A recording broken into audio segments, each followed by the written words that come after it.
नमस्कार, मैं महानगर लाईव्ह मध्ये आपल्या सर्वांचं स्वागत। आज आपल्या सोबत भाजपचे प्रदेश मुख्य प्रवक्ते केशव उपाध्याय सर आहेत। आज आपण त्यांच्याशी संवाद साधणार आहोत। नमस्कार सर, भाजप मधले जे इंदापूरचे इच्छुक आमदार आहेत हर्षवर्धन पाटील, ते आता तुतारी हाती घेणार असल्याचं म्हटलं जाते, याकडे तुम्ही कसं पाहता? मला असं वाटतं की त्यांनी अशी आतापर्यंत कोणतीही भूमिका जाहीर केलेली नाही आणि आम्हाला विश्वास आहे की भारतीय जनता पार्टीचे नेते एकत्र बसतील राष्ट्रवादी सोबत, त्यांची जी अडचण आहे दूर करण्याचा प्रयत्न केला जाईल आणि त्यांनी आतापर्यंत कोणतीच भूमिका जाहीर केली नाही आणि भविष्यात हर्षवर्धन पाटील आमचे महत्वाचे नेते ते नक्कीच पार्टीसोबत।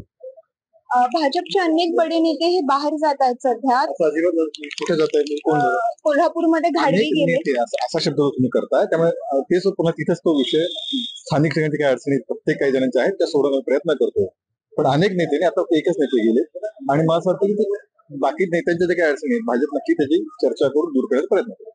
असं याकडे पाहताना असं म्हटलं जाते की भाजपची पॉलिसी ही यूज अँड थ्रोची आहे, यावर तुम्ही काय? मला असं वाटतं की भारतीय जनता पार्टी प्रत्येक कार्यकर्त्याचा सन्मान ठेवते। भारतीय जनता पार्टी अशी एकमेव पार्टी जिथे सर्वसामान्य अगदी सामान्य कार्यकर्ता हा राष्ट्रीय अध्यक्ष होऊ शकतो, त्यामुळे यूज अँड थ्रो जर असं अशी वेळच नसते।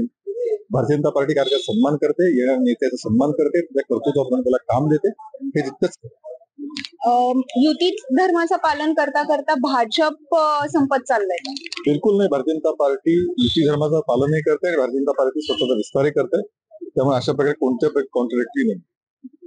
पत्रकार परिषदेमध्ये बोलताना तुम्ही आरक्षणाबद्दल बोललात, तर मग मुख्यमंत्र्यांनी जळगावमध्ये असं म्हटलं होतं की कुणबी प्रमाणपत्र देऊ मराठ्यांना, त्यांना आरक्षण देऊ, आणि ओबीसी सोबत बोलताना ते म्हणाले होते की तुमच्या आरक्षणाला धक्का नाही लागून देणार। मग त्यांच्या या भूमिकेला दुतोंडी भूमिका म्हणता येईल? अजिबात नाही, भारतीय जनता पार्टी असेल त्या महायुती भूमिका नेहमीच आहे की मराठा समाजाला आरक्षण मिळालं पाहिजे, त्यात शंका असण्याचं कारण नाही, आणि त्या जर ओबीसी समाजाच्या आरक्षणाचा सुद्धा सन्मान आणि त्याला कुठलाही धक्का लावणार।